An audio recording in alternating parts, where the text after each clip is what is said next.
Hey everybody, welcome to the Wrestling Rumors and News Report for WWE and AEW, June 3rd, 2019. Lots of stuff going on WrestlingWriteups.com right now. The first story we're working on is Dean Ambrose, Jon Moxley. He's at it again. He sat down with Wade Keller of PW Torch. If you heard the Talk Is Jericho interview, it was awesome. It was telling. It had all sorts of hard-hitting stuff about WWE. Well, he's not done. He spent about 2 hours with Wade Keller talking about everything about WWE that he didn't cover on Talk Is Jericho. Definitely worth taking a listen to. One of the stories that we specifically put up was that he was not supposed to be the original member or one of the original members for the Shield. They had other plans for him, including working with Mick Foley. So that story's on WrestlingWriteups.com. Peter Rosenberg, former panelist for WWE. You might have seen him on kickoff shows before pay-per-views. The host of Bring It to the Table.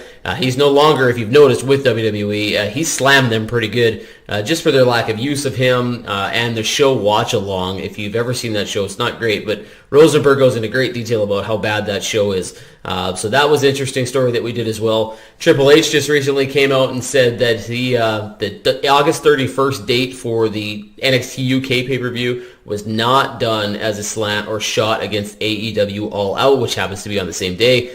He says that date was well booked in advance of WrestleMania. It just happened to work out that way. He didn't even know, but he's not worried about that. He says the actual competition isn't AEW, but it's the other NXT brand that he runs.